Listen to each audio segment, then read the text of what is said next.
Assalamualaikum warahmatullahi wabarakatuh. Bismillah walhamdulillah. Assalatu wassalamu ala rasulillah Sayyidina Maulana Muhammad ibn Abdullah wa ala alihi wa sahbihi man walah la hawla wa la quwwata illa billah amma ba'd. Para jamaah channel YouTube Jadi Official dimanapun berada serta suara difabel dimanapun berada, rahimakumullah. Kita kali ini akan mengaji seperti biasa di dalam konten Tunanetra Mengaji, dan kita hari ini mengaji kitab Mukhtasar Ahadits An-Nabawiyah.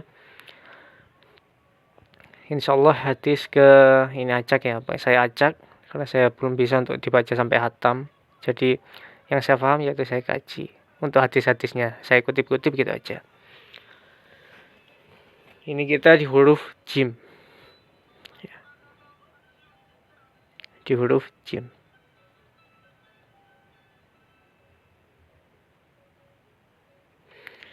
Bismillahirrahmanirrahim. Hadis nomor 514.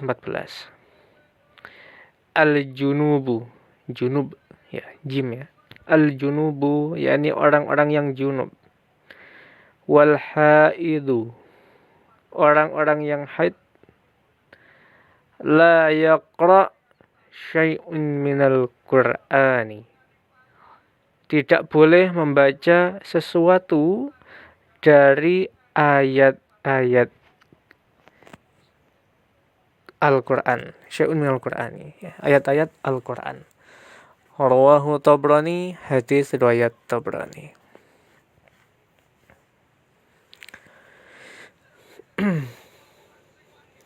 Jadi di sini sudah jelas ya. Al-junubu yakni orang-orang yang junub. Nah, orang yang junub itu biasanya orang yang suami istri habis berhubungan badan, hubungan intim, habis bersenang-senang. Nah, itu junub. Nah, penyebab junubnya itu pokoknya bertemu itu sudah junub. Di dalam hadis riwayat Ibnu Majah diterangkan kurang lebih idzal taqal hitanani, apabila telah bertemu, yakni kemaluan kedua laki-laki dan perempuan itu, wajibal ghusluh, maka wajib baginya ia mandi. Rawahu Ibnu Majah, hadis riwayat Ibnu Majah. Wajibal ghusluh ya. Wajib maka wajib baginya al-ghusluh yakni ia mandi. Yang dimaksud di sini hadis yang dimaksud mandi di sini ya mandi junub. Karena bertemunya kemaluan saja itu sudah junub. Nah, ini ada kalau yang nggak setuju ya keliru. Karena Kanjeng Nabi yang sudah ngomong gitu, masa kita nggak setuju gitu loh.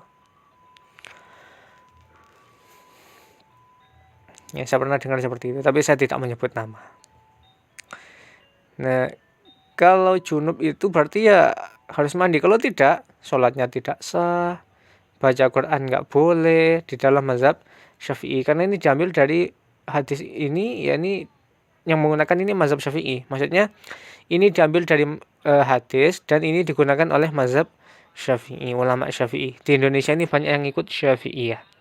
Khususnya orang NU, Nahdlatul Ulama ini ikut mazhab Syafi'i. Mazhab Syafi'i itu ya kalau subuh kunut, ya kalau salawat itu tahiyat itu ada sayyidinanya.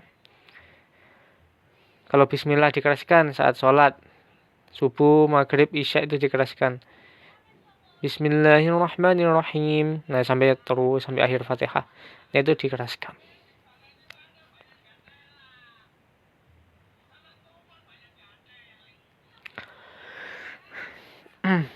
Jadi saya sekali lagi bacakan ya hadis riwayat Tabrani nomor 514 huruf jim.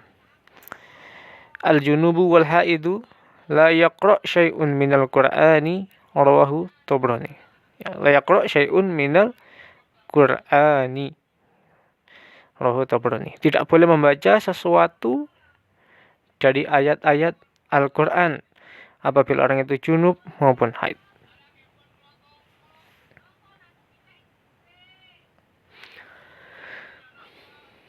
Hendaklah kita kalau memang itu kita orang NU atau lebih-lebih jelasnya mazhab Syafi'i gitu.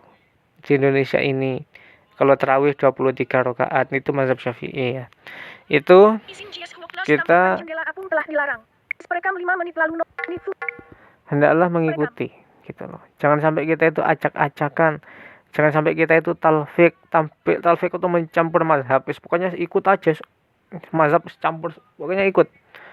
Ya, Quran itu ya dibaca, ya enggak dibaca, ya enggak. Walaupun haid ya baca gitu. Nah, jangan gitu. Kata guruku di sekolah gitu loh.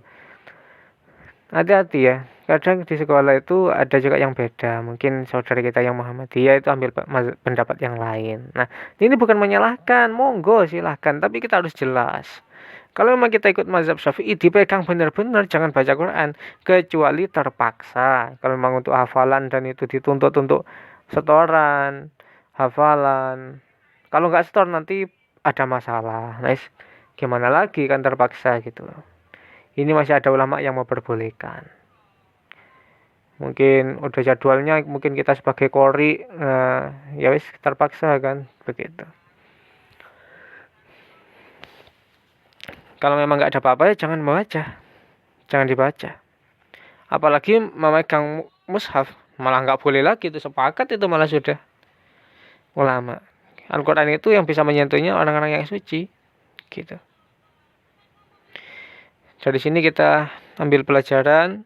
Mungkin dulunya yang nggak tahu, kalau misalnya keadaannya itu ini apa, keadaannya itu junub, haid, hendaklah kita menghindarinya untuk membaca ayat-ayat suci Al-Quran. Kecuali ayatul hafidhah. Ayat hafidhah gimana? Al-Falaq, An-Nas, atau doa-doaan itu boleh. Ya. Jadi seperti itu. Terima kasih yang sudah mendengarkan untuk kajian yang sederhana ini. Insya Allah besok atau lusa atau kapan lah saya akan kembali lagi untuk mengisi di YouTube saya ini dan juga channel YouTube-nya Mas Jalu Adilu Gito bernama Suara Difabel. Semoga bermanfaat. Ihdinas shiratal mustaqim. Wallahul muwaffiq ila aqwamit thoriq. Wassalamualaikum warahmatullahi wabarakatuh.